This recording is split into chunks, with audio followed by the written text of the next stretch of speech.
I'd like to take this opportunity to bring up Michael Eustace from UBS Financial Services to lead the next panel. Come on up, Michael. Very excited to be here this afternoon. First, I'd like to thank... Can you guys hear me? Sorry. Oh, my God. Yeah. Okay. First, I'd like to thank Don, Ben, and basically the whole Coast Summit team. I think someone said last night they're up to 120 volunteers, so amazing job. You mean awesome job. It's always hard to go on after lunch. We weren't the first after lunch, but I've had way too much caffeine, so I'm just going to probably take it a little easy. But we have a really awesome panel this afternoon, and I know this is kind of an interesting topic for the Coast Summit, but we're going to try to sort of share with you a number of stories and maybe demystify some of this stuff around finance. Basically, what we're trying to do today is really explore the connection between financial well-being and human well-being. And I think this panel, especially Cherie, Becca, and Breen, are going to do an amazing job. And the way we're going to look at it is we're going to look at it sort of from three parts. We're going to have the organizational side, sort of, which is Becca's lane. We're going to have a different mindset, which is Breen's lane. And we're going to have the personal journey, which is Cherie's lane. So I'm going to try to get through this quickly because I think you'll want to ask these three folks a lot of questions. Having said that, let me get started. So what do I know about finance? Okay, I've been doing this for 30 years.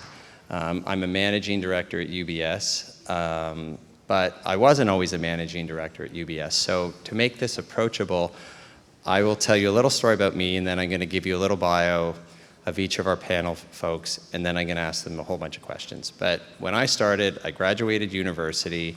I had a degree in political science. I think I took a few economics courses. I couldn't balance in my checkbook, and my dad said, "You should go work for Merrill Lynch and go work on Wall Street." And I'm like, "What? I'm not qualified to do this. Like, I'm going to really go tell people how to manage money when I'm in my 20s." But I was super fortunate. I had a lot of good mentors. I had a lot of people who taught me things along the way. And I think the message I'm just sort of trying to share here is that something that may seem unapproachable is actually approachable. And I actually started in the industry when I don't know if anyone remembers, but they used to have fractions on stocks. So, it'd be like $9.50 or whatever. And I grew up in Canada, and Mark, you may appreciate this. We had the metric system. So I didn't even know what the hell, what's 3/4? Like, obviously I sort of knew, but the math was a little bit more complicated back then. I'm glad they went to pennies now, so it's much easier.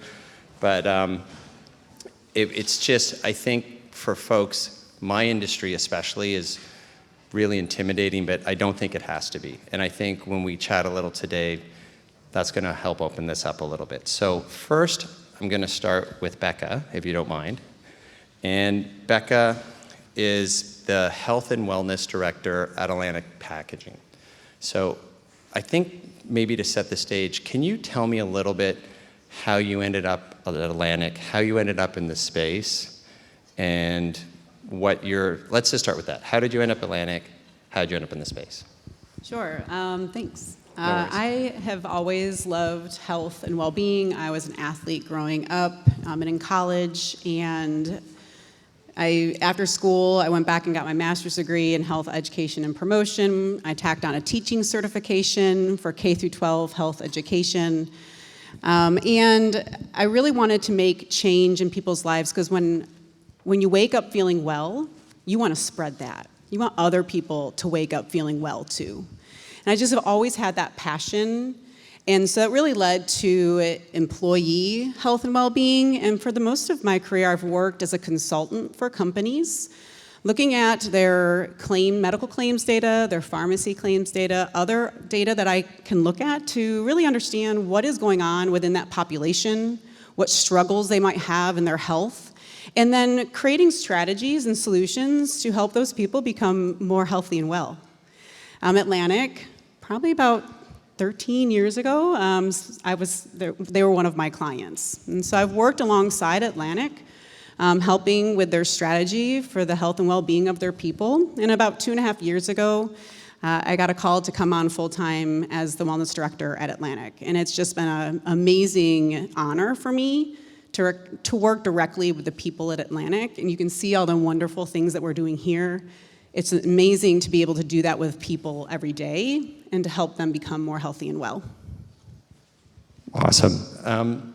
Can you talk a little bit about the health and wellness initiative at Atlantic? Like, did it come from employees asking, or did it come from the top? Because organizationally, we had dinner last night, so we were talking about this, and I mean, it's very interesting to see where that's coming from and how that actually manifests itself in the company. Yeah, so that 12 or 13 years ago, our president, Wes Carter, was in a yoga class, and he had this epiphany that he had access to this type of connection and health that maybe the people at Atlantic didn't have access to. And in that thought and that feeling kind of what our wellness program was born. And so it was an initiative that came from the top, but what's happened over time is it organically has become an initiative from all of us, the whole people. It is who we are. We say this all the time. It's not just a program. It's a way of being at Atlantic. And so we've really just embraced it from the top down. So it's been really wonderful.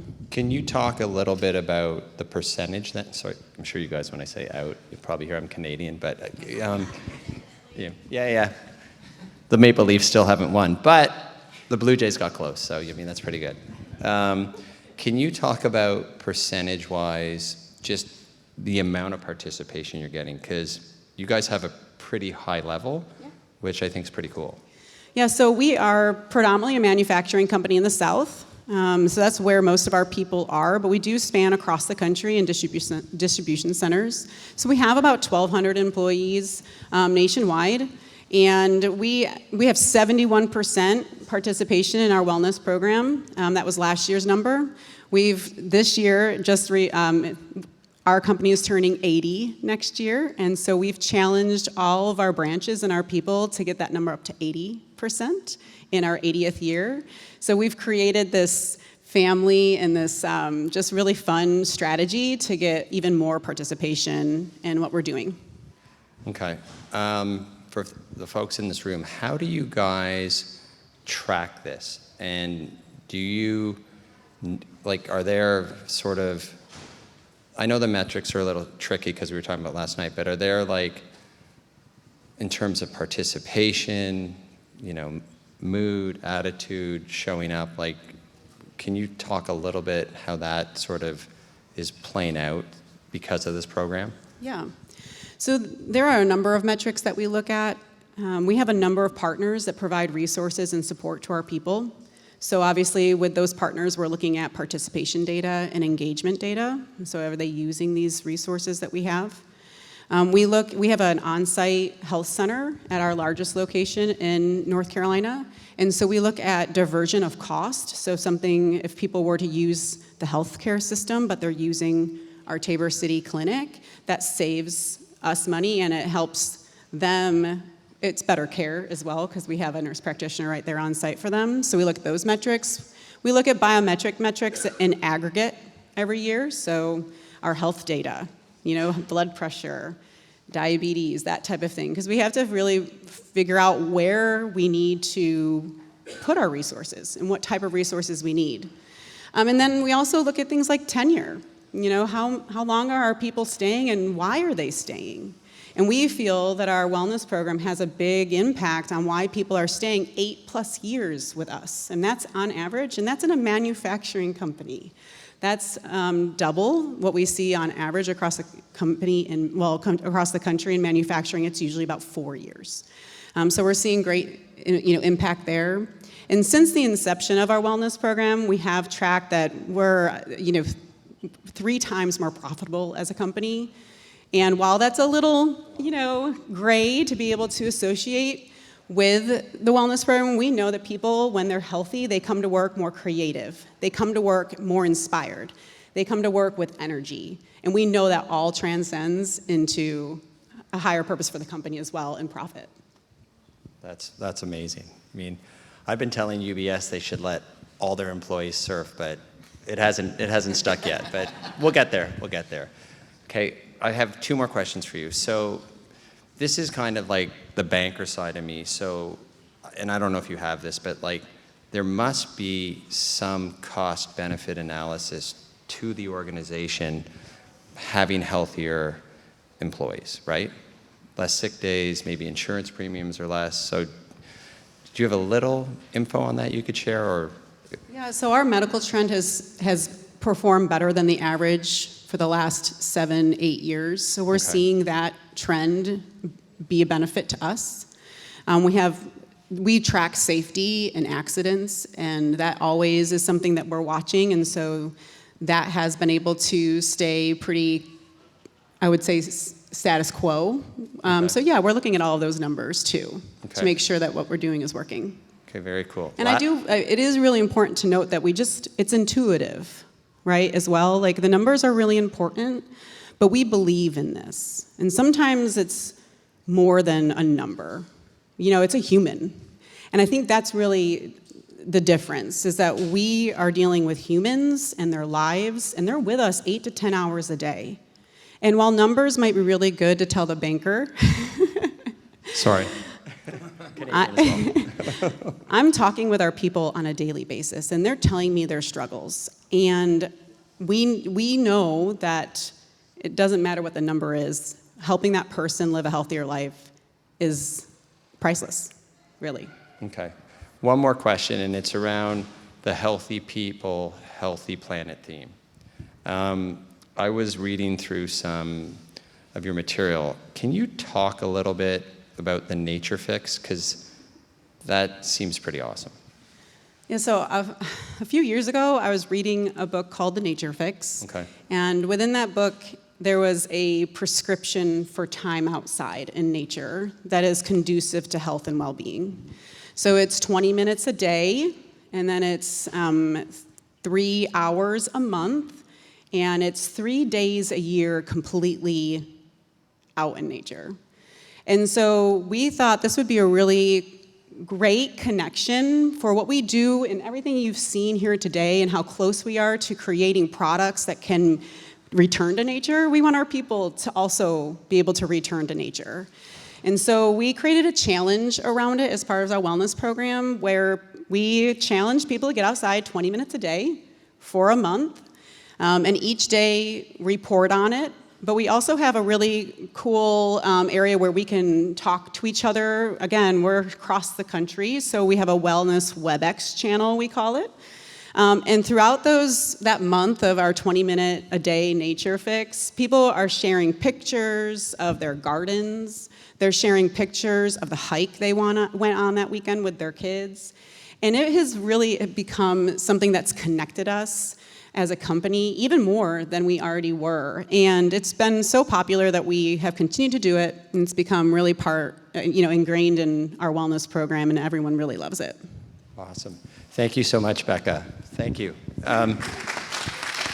Just quick survey, if you want to throw your hands up. If your company did this, would you take advantage of it? You know what I mean? It's kind of a no-brainer. No, it's awesome. So we're going to shift over to Breen now, Breen Murphy. So he is the founder and CEO of President. President of Carbon Collective Investment. President, sorry, apologize. Of the Carbon Collective. So can you share, much like Becca, how did you end up in that role? Yeah, I'd be happy to. So I had a really badass grandma, and I did. She was tiny. She had this blonde bouffant. She'd rock in with like leopard neckerchiefs in a pink jumpsuit, and she would wear it seriously. There was like no amount of like, this is the joke. It's like, no, like this, I look awesome, and you're like, okay, grandma. And she always had a plan. She always had a plan. She was like the mayor of her small town. She was on the LA City Planning Commission. She was like a fundraiser for USC's Wrigley Institute for Environmental Studies, which is on Catalina in a blue water marine preserve. It's awesome. Go check it out. And when she got sick, she got cancer at the end, I went to go see her, and this is like a sad thing, right? You know, I'm going to see it, and like I get in there, and she's like, okay, yeah, I know I'm dying, but I have a plan for how the memorial is going to go. I was like, okay, like I'm really sad now, right? She's like, I know, but you can deal with that later. And you have to speak for all the grandchildren because there's 6 grandchildren, and that's just too many young people talking at an old person's funeral. I was like, okay, like I'll talk, Grandma. And when I did, there was something that deeply hit me, which was my grandma lived a life of service, of really trying to help other people, and that was the key at how to live a really rich life. And so I took a step back, and I was like, I was young then, and I was like, I'm not really doing that much. And so I was like, okay, what can I do? And I looked at climate change. I was like, not enough is being done there, and I started to get involved. And so that was a key thing. I started volunteering, very quickly realized like that wasn't enough, started to try to make it part of my work. And that became like a very meaningful thing in my life. And kind of at a similar time, like, I had these 2 like epiphanies, but one of them was like, I wanted to be a novelist. I was really interested in stories, these big stories. And it turns out they don't pay you a lot of money to do that. It shocked me. And in doing that, I went into advertising, which is where they do pay you, and I hated it. And I was trying to find a way to hate it less. And which is a start. That is a place to start from. And I got, at the time, there was this surge of what was called like behavioral economics. There's this mix of psychology and economics. And I loved it because writing for me was like trying to understand why people are really weird. I don't know, maybe everybody else, people make sense, but for me, I'm like, oh my gosh, people do crazy stuff. Why is that happening? And behavioral economics was there, and I just dove right in, and it was like the quantitative reasoning of why people are weird, and so I was like, I love this. And Michael, you'll probably remember this, because there was this time in which the financial world got obsessed with it. And so that pivoted me out of advertising and into finance. And so I worked these 2 paths of climate and finance until they like coincided with carbon collective investing, which is basically, this initial idea of creating an investment philosophy where you take, the gold standard of now, which is passive investing, largely created by Vanguard and Jack Bogle, but you listen to climate scientists and economists, in which you divest from fossil fuels and you reinvest in climate solutions, and not just like sustainable companies, but like wind, solar, electric vehicles, batteries, regenerative agriculture, like plant-based diets, like all of this stuff that's really, really cool and necessary to build that beautiful world. And then you end up holding the rest. And we started with individuals, very quickly got brought to companies with their 401ks and 403bs, and that's how I got to where I am now. That's awesome. Your grandmother sounds pretty gnarly. So. She was intense as a 6-year-old, because it's like, yeah, check it in on me. I was like, Grandma, like I'm 6. Yeah, no, that's wild. And I mean, it's interesting because, and I should have hit back a little bit on this too, but like you fell into finance a little bit, right? Like yes, 100%. And I think what we're trying to do today is like, and we chatted about this out front, like the world I come from, we have a lot of acronyms, we have a lot of things, and unfortunately, I think it's maybe a turnoff, or it's just like people don't even want to approach it. So it's really not that complicated, and I think that's what's really important, and that should be the message. And you said something that was really interesting. That you said money is energy. Yeah. So like, can you explain that a little? And obviously how we use it and how we deploy it, but I think when you said that, that's an interesting thing, right? Yeah. So a lot of my work, I have companies, I have nonprofits, they're my clients, and like I'll do education with these people, and like I can just feel the level of anxiety and like the sphincter puckering, like when they come on, like the amount of energy when you're like talking about finances, like the crowd moved out and everything, and I get it, right? And so there is this like negative energy, and there's like a lot of research that goes behind it that shows like why it is also negative, right? So it's like, you see it having like a major role, like finance is playing a major role in relationships and divorce, right? Major role in mental health and suicide, major role in company performance, right? Like, so it has this like strong correlation with negativity, but it also has this like really positive power, right? You heard people on these earlier panels that were talking about, their companies, like Sungai Watch, and they're like, yeah, he's not getting paid to do this. And so as a result of not getting more money, he can't expand. They were talking about having like $6 million grants canceling, and so they're not able to expand. So like there is this flip side that is also there, which is like money is not, the root of all evil. It's the love of money that is the root of all evil. It's like loving money ahead of, what makes you come alive as an individual, what our planet needs, and so like money becomes an energy source. And so if we can direct that energy source to places like Sungai Watch or Borreo or all of these different, companies and nonprofits and services that will actually end up building the world that, Charles Eisenstein's talking about, that is like the more beautiful world that we want to live in.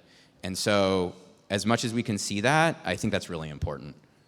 And I just want to add to that. I think that, at our company, we're trying to help change that energy of money or about Totally. money. We realized that this was a huge place of stress for our employees. Mm-hmm. And so and financial literacy there's a huge gap there. No one's ever really taught how to balance Unless their you have budget. a very nerdy mom like I do. Yeah. Like she's a total nerd. And so I got that. Not the majority of Americans. No, though. I know. Yeah. No, and look, we'll get into that with Cherie because Cherie fundamentally believes she can make money. And a lot of people are intimidated by that. So if you sit down with this lady for 30 minutes, you'll be like, man, I could, not to say what you've done is easy, but yeah, I can approach it. So I think this is an interesting question because it gets thrown around a lot, which is the term ESG, which I'll ask you to explain. But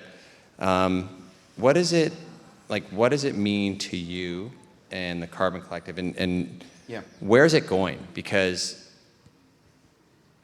I don't want to talk politics, but there's been a shift away from it a little. So I'd love to hear how you pull that back to like front and center. Yeah, absolutely. So people have heard ESG being bandied about more recently in the last few years, like anti-ESG movement, and a lot of people don't even know what ESG is in the first place. So just to start out with this, like ESG is the evaluation of environmental, social, and governance risks, largely of companies, and it was used as a way to get an extra edge, largely by hedge funds. It is not in and of itself an investment philosophy, though. It is something that started to gather steam when people started to realize, there's so many people that are recognizing that the world we live in is not the world that we want to build.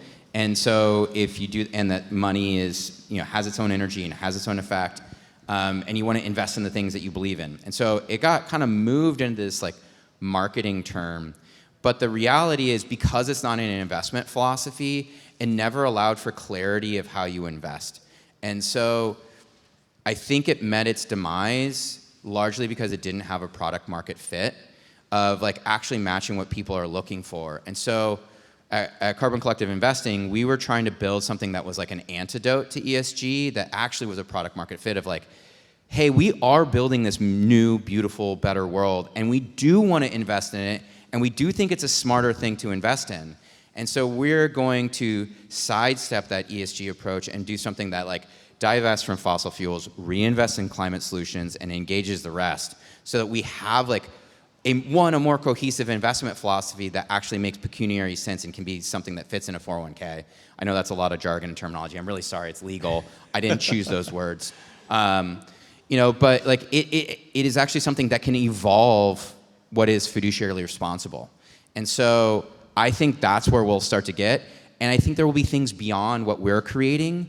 So because what we're creating is something we call climate smart, but there will be something that will end up being regenerative in the public markets. It's just like there's not much in the public markets that is regenerative, just being very honest. But I know that's something we want to aspire to. Yeah, and that's not a safe harbor provision, so that's cool. And it was my next question was going to be public or private markets, and you hit on it in that. So it's obviously. I mean, public and private markets are very connected too. Yeah. It's like you look at Borreo, you look at Cruise Foam. Like they're either going to their end state is either going to be wanting to be acquired by a company that keeps accelerating their mission, or wanting to go into the public markets where there's liquidity. And so something that I deeply believe is that the more we invest in a climate smart way, climate friendly way, there'll be more public market appetite for the success of companies like Boreo. Yeah, no, that's awesome. And I think obviously Wes and his team are using Atlantic to like change a lot of things in the packaging world. Oh, it's an amazing look at like a very specific solution, but not just the solution of like the what, but also the how. And that's something that I've really admired about what Atlantic Packaging has been doing. Yeah, no, it's awesome. So, oh my God, okay, we've got 19 minutes left, so I need to motor. Okay, hold on. So now we're gonna, maybe I should just sit beside you. You mean, no, I'll just sit here. So we're gonna move, we're gonna shift over to Cherie. So Cherie has a crazy story. It's not crazy, but an amazing story. So I'm gonna tee this up a little bit because, well, what have you been doing for the last 20 years? Let's talk about that. That's it? Yeah. And you've got 3 minutes, go. Okay, I usually talk to a group of entrepreneurs, so this will be interesting to try to make this relatable. Maybe there's some of you in the audience today.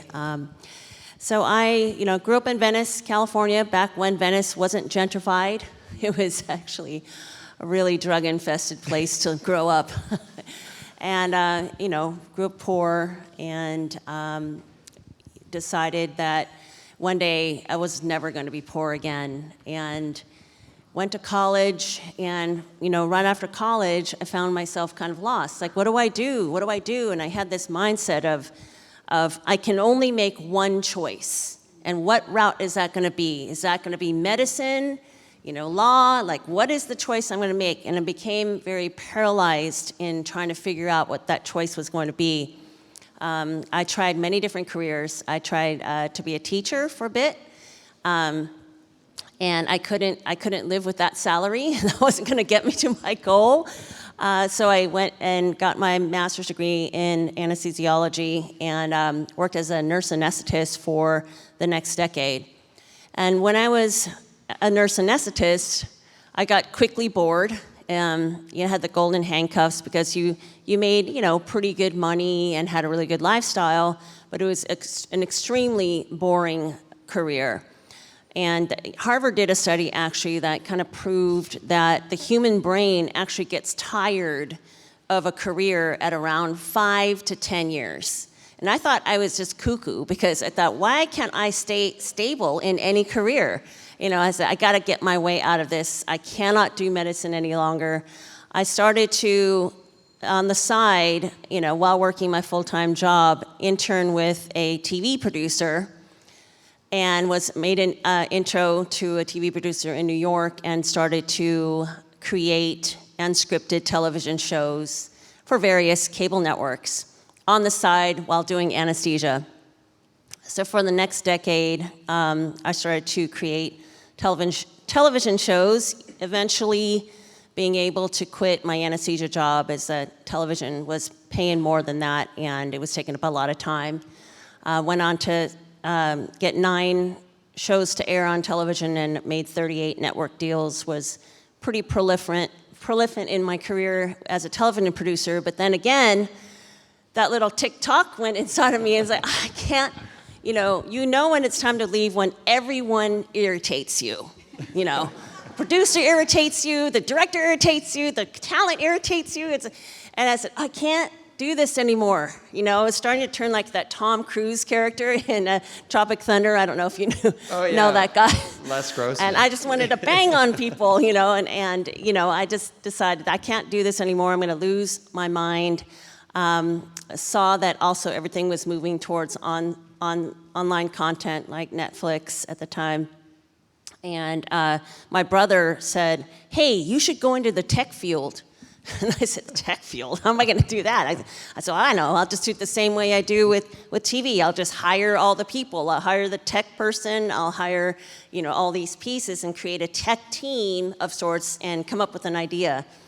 So I hatched an idea and funded it myself. It was called Snap Nurse, which is on-demand staffing for nurses. And that went on to, it was a rough road, but after many ups and downs, within 4 years, we hit over $1 billion in revenue, which was the fastest growing company in healthcare at the time and still is. Went, almost crazy during that time, but it was a really great ride and, really wonderful to hit that home run right out of the park. And then after that, after I exited in 2022, I went on to start a family business with my brother, who is very thankful for guiding me into the tech industry, and helped him start his own business in the IVF space. And it's called Cryofuture, and that's now what I'm the executive chairman of and help him, and it's actually doing really well now. Yeah, storage and transportation. It's kicking ass. So they're doing a great job. So can you share with everyone the first time we met in Atlanta? Yeah, so I don't know if you can put that picture up, but Do we have that picture, Dawn, or somebody? There's a picture that Sheree. Okay. Talk about who this person is and all then right, the other so picture. I always show this picture. I mean, my friends get mad when I show this picture because, why are you showing that to people? Now they're going to think of you that way. And I said, well, that was me.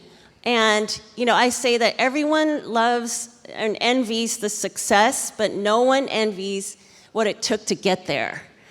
And it was a crazy, tough ride. I mean, I had so much stress. I was gained, 50 pounds. I had diabetes. I was hypertensive. I could barely walk down a stairs.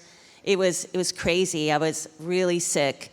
But, when you have just 4 or 5 hours of sleep and a lot of stress and a whole company on your hands, it was really hard to keep, just all the pieces going. I know there's a lot of business owners here, so you can relate with, the cash flow, and keeping, making sure you make the payroll, making sure you pay all the expenses. It was really hard because we paid our nurses every day, but we only get paid from the hospitals every 30 to 60 days. So you can imagine that amount of cash flow was very tough for us to handle, and it was, getting the 4 a.m. calls and from the CFO saying we're not going to make payroll was very stressful. And took a lot of creativity to handle that. But, I just remember during that time being very focused and knowing I had an end goal, which was to get to the exit. And but to sleep, I would have to take sleeping pills, and I drank a lot at the time, at night, every night. And so it just led to me being in a very poor state of health by the time I had exited my business. Yeah, can you show the other picture? Do you have the other picture too?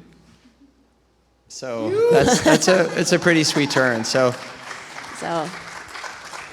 I'll tell the story of how I met you. Well, here. no, because I think us meeting in Atlanta, I go with a partner of mine, and she's very professional. She's dressed up, looks like the part, and then we sit down with Sheree, and I don't think we talked anything about markets or the economy. What do we talk about?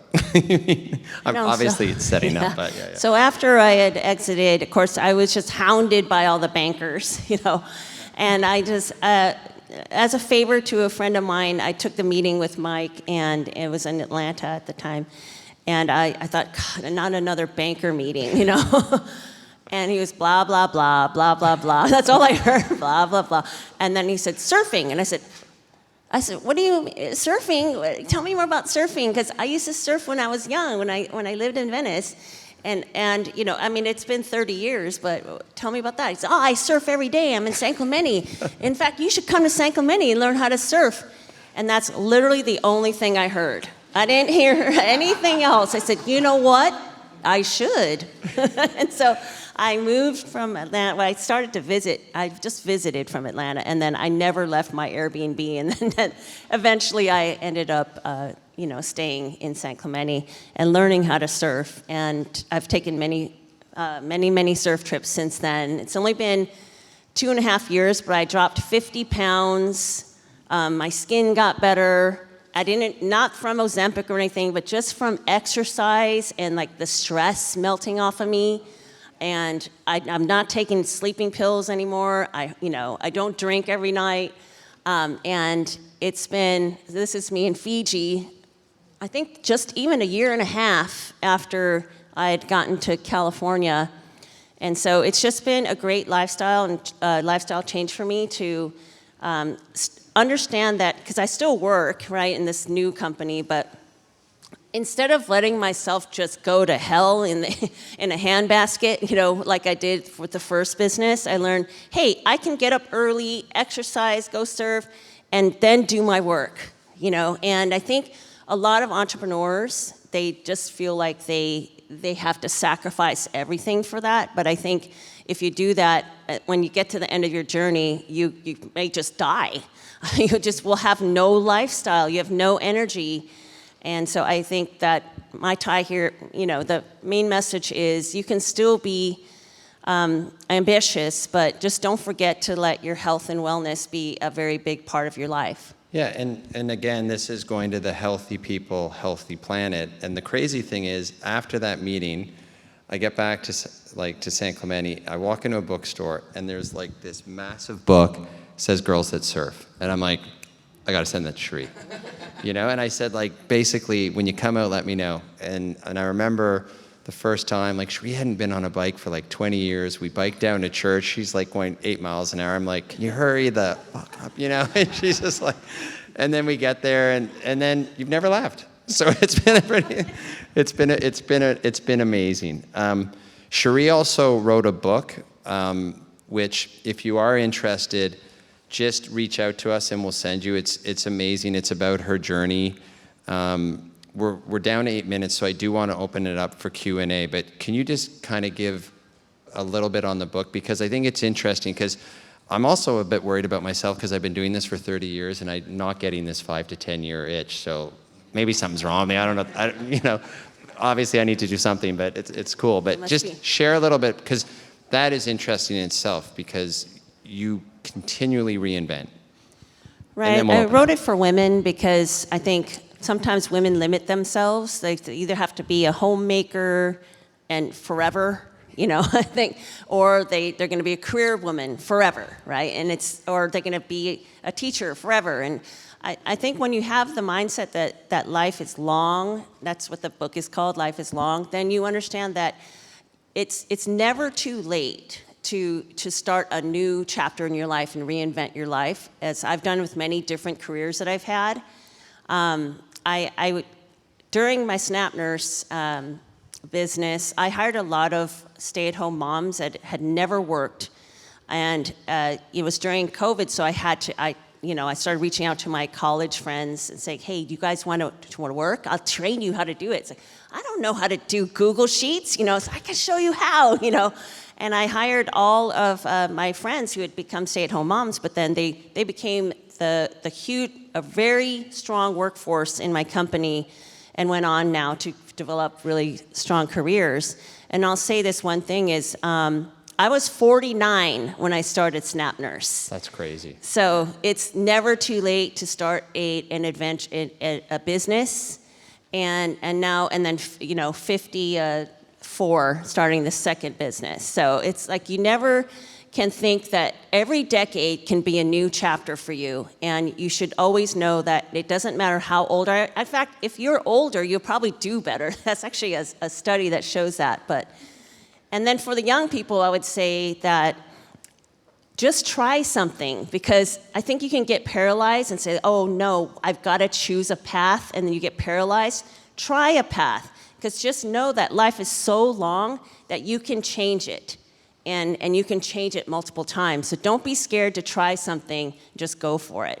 Yeah, and look, I think that's a great point, because Sheree pulled all these mums along, right? And in the start of my career, the same thing happened. You mean, it wasn't someone like Sheree, but a few people pull you along. It sounds like, Breen, you had people pull you along, and Becca pulled you along. And there's a guy here who works for me, George, he was an intern for us, and part of being in any business, it's great when you can bring people in and share with them what you've learned, and some people obviously really stick to it and some people don't, but that's awesome. So I've got 5 minutes. Does anybody have any questions for our panel? Because I'm happy to open it up if you'd like to.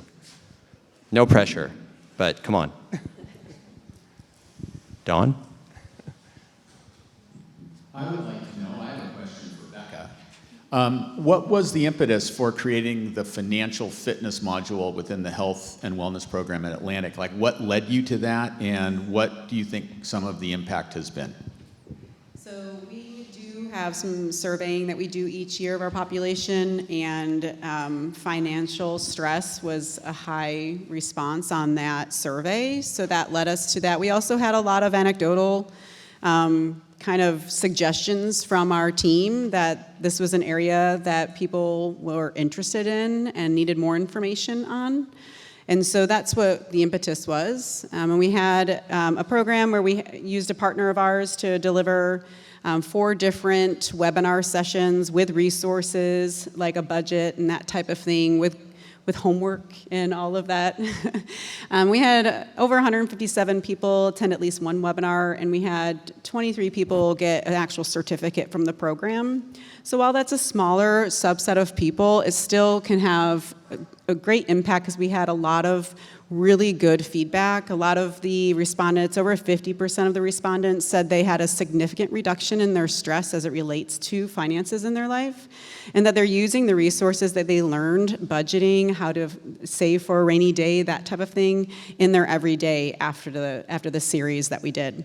So we're just going to continue that so that we can inspire people to be able to do things and feel free to do those things and not have the fear of needing the next paycheck, right? Where they have that freedom because they've created a budget, they've created that rainy day fund, they know they're safe.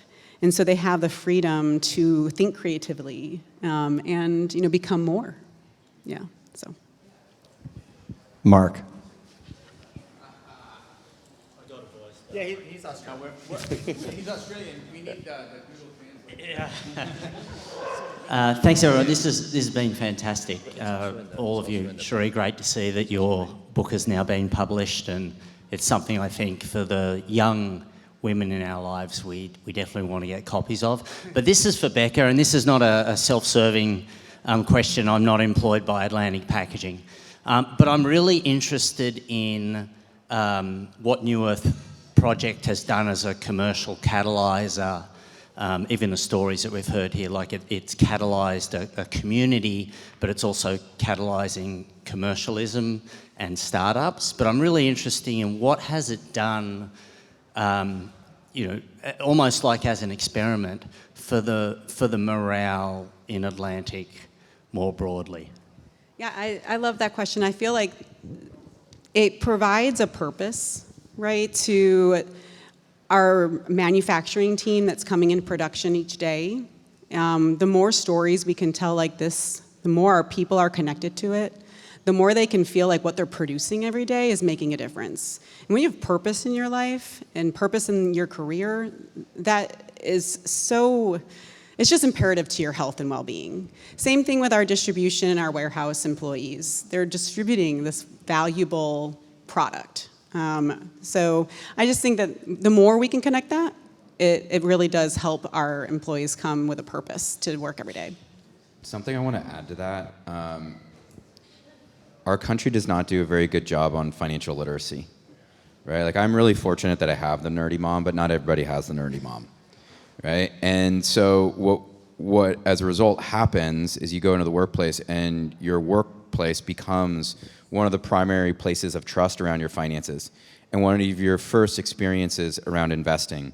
So, like, for any entrepreneur out there, like, knowing that is a really important part of like the corporate culture that you're building is like that financial literacy, so that they understand how to take care of the money they're making, how to build long-term financial security. And that's why I think like this is such a good model, but it should not be localized just to Atlantic Packaging. I think it's really important that more places understand that they are the place of trust, and so as a result should be taking advantage of that trust to enable their employees to live a better life. Thank you. So we're winding down. So, I want to thank Sheree, Becca, and Breen. And if you could, kind of a rapid fire thing, if you could just share either something actionable or reflective and maybe start with Cherie, just as we close here. That would be awesome. And by the way, thank you guys for doing this. And I think this is the first panel I've moderated in 25 years, so it's pretty good. Yeah. I would say prioritize your health and wellness. It's no good if you make a lot of money and you're going to be dead when you're done. So make sure you keep that up. Healthy people, healthy planet. I think for me, one of the big parts of what I want to create at Atlantic is when our people walk in our building, it's easy to be well. And part of that is realizing that wellness is everywhere. It's everything we touch. It's everything we do. It's how we treat each other. And so the more we can leave today realizing that my actions, the way I treat the earth, the people I'm around, my body, the more well I can be, and then I can help others do the same. So wellness is everything we touch. I guess the thing that I would share, most of you have some sort of quiet whisper of some dream that you want to build or some problem that you want to solve.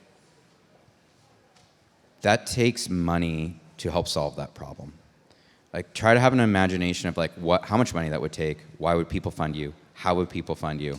And then just right there, all of a sudden you have a plan to make a more beautiful world for yourself and the people around you. And that's what I'd leave you with. That's awesome because that's a great way to close. And thank you guys so much for putting up with a Canadian. Thank you.